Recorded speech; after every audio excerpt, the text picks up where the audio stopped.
আসসালামু আলাইকুম বন্ধুরা, আশা করি আপনারা সকলে ভালো আছেন। আমি ভালো আছি।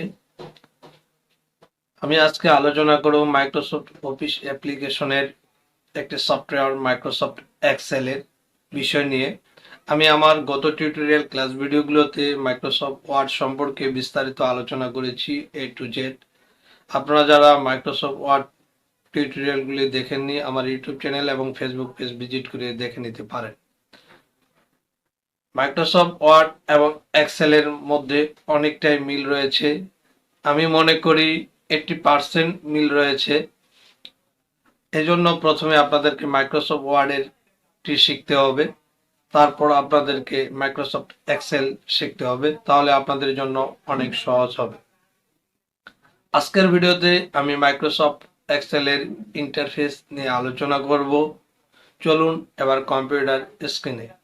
আমি কম্পিউটার স্ক্রিনে চলে আসলাম। এখন আমি দেখাবো কিভাবে আপনারা মাইক্রোসফট এক্সেল ওপেন করবেন আপনার কম্পিউটারে।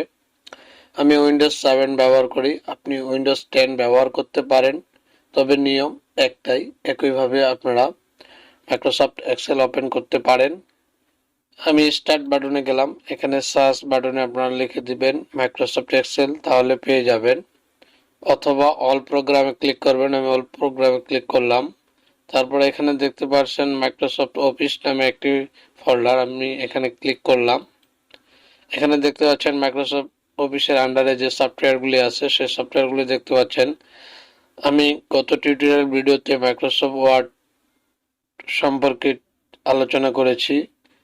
আপনারা আমার ইউটিউব চ্যানেল থেকে মাইক্রোসফট ওয়ার্ড এর ভিডিওগুলি দেখে মাইক্রোসফট ওয়ার্ড শিখে নিতে পারেন, তাহলে আপনাদের জন্য মাইক্রোসফট এক্সেলটি সহজ হয়ে যাবে। আজকে আমি আপনাদেরকে দেখাবো মাইক্রোসফট অফিস এক্সেলের ইন্টারফেসটি। আমি মাইক্রোসফট অফিস এক্সেলে ক্লিক করতেছি। এখন আপনারা দেখতে পারবেন মাইক্রোসফট অফিস এক্সেলের ইন্টারফেসটি ওপেন হয়ে যাবে। এই যে দেখতে পাচ্ছেন ওপেন হয়ে গেছে, আমি জুম করে নিচ্ছি। এই যে দেখতে পেলেন মাইক্রোসফট অফিস এক্সেলের ইন্টারফেসটি। আপনারা এখানে দেখতে পাচ্ছেন একটি অফিস বাটন। অফিস বাটনে আমি ক্লিক করলাম, দেখতে পাচ্ছেন নিউ। এখান থেকে আপনারা নতুন ডকুমেন্ট নিতে পারবেন, এখান থেকে কোনো ডকুমেন্ট ওপেন করতে পারবেন, এখানে থেকে আপনি সেভ করতে পারবেন ডকুমেন্ট। এখানে সেভ আজে গিয়ে একটা ডকুমেন্টকে আরেকটি নামে পুনরায় সেভ করতে পারবেন, প্রিন্ট থেকে প্রিন্ট দিতে পারবেন, প্রিপেয়ার করতে পারবেন এখান থেকে কোনো ডকুমেন্টকে।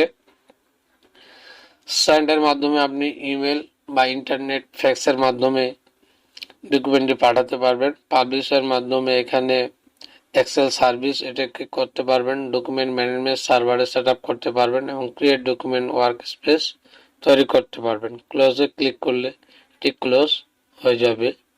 আমি এটা থেকে বের হচ্ছি। আমি আবার এমএস এক্সেলটি ওপেন করে নিচ্ছি। এই যে দেখতে পাচ্ছেন এখানে আমার আবার চলে আসছে উপরে একেবারে Microsoft Office software Microsoft Office এক্সেলটি 2007। আমি আবার ক্লিক করলাম।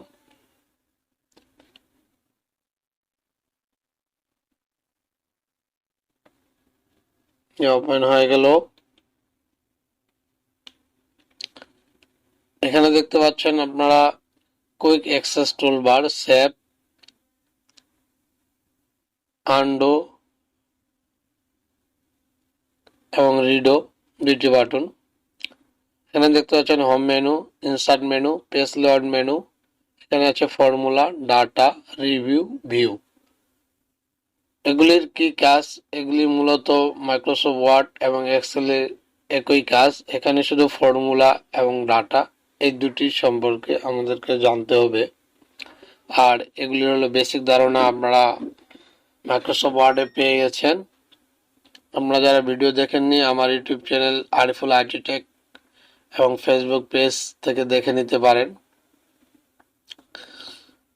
এখানে দেখতে পাচ্ছেন আপনারা বুক 1 মাইক্রোসফট এক্সেল টাইটেলে। এটি হলো একটি বইয়ের মতো, এখানে অনেকগুলি পৃষ্ঠা আছে, অসংখ্য আপনারা এক্সেল শিট তৈরি করতে পারবেন এখান থেকে। আর এখানে দেখতে পাচ্ছেন A1, এটা হলো নেম বক্স, এফএক্স এটা হলো ফর্মুলা বক্স, আর এদিকে আপনারা দেখতে পাচ্ছেন A B C D E F, এগুলাকে লম্বা লম্বা লাইন দেখতে পাচ্ছেন, এগুলি হলো কলাম বলা হয় এক্সেলের ভাষায়। আর এই সাইডে দেখতে পাচ্ছেন 1 2 3 4 5 6 7 8, এগুলিকে বলা হয় রো। অর্থাৎ কলামের সংখ্যা এখানে প্রায় 265-এরও বেশি রয়েছে এবং এক্সেলের সংখ্যা 65। এই যে রো গুলি দেখতে পাচ্ছেন, রো এর সংখ্যা প্রায় 65,000-এরও বেশি। আমি এখানে ক্লিক করলাম, এখানে দেখতে পাচ্ছেন D1, অর্থাৎ এই ঘরটা যে ব্ল্যাক হয়ে আছে এটাকে সেল বলা হয়। এই সেলটি রয়েছে ডি এবং 1 এর মাঝে। এখানে ফাংশন অর্থাৎ ফর্মুলা বারে আপনারা ওখানে যা লিখবেন এখানে তা দেখতে পাবেন। আমি লিখে দিয়েছি 5 + 5 সমান সমান, দেখতে পাচ্ছেন এই ঘরে আমার কি আছে, এখানে ক্লিক করলে এই ফর্মুলা বারে আপনারা দেখতে পাচ্ছেন। নিচে দেখতে পাচ্ছেন শীট 1, শীট 2, শীট 3, আপনারা এভাবে অসংখ্য শীট নিতে পারেন আপনার প্রয়োজনে। এখানে ক্লিক করলে ইনসার্ট ওয়ার্কশিটে ক্লিক করলে দেখতে পাবেন শীট 4 তৈরি হয়ে গেছে। আরেকবার ক্লিক করলে দেখতে পাবেন শীট 5, ক্লিক করলেই নতুন একটি শীট তৈরি হয়েছে, শীট 5। আপনারা এটা নাম চেঞ্জ করতে পারবেন, যেমন শীট 1 এর নাম আমি চেঞ্জ করব। এই জন্য মাউসের ডাইন সাইডে আপনারা ক্লিক করবেন। এই যে মাউসের ডাইন সাইডে ক্লিক করে তারপর রিনেমে ক্লিক করবেন। তারপরে এখানে লিখবেন Excel sheet 1, EXCEL, Excel interface পরিচিতি, ইন্টারফেস,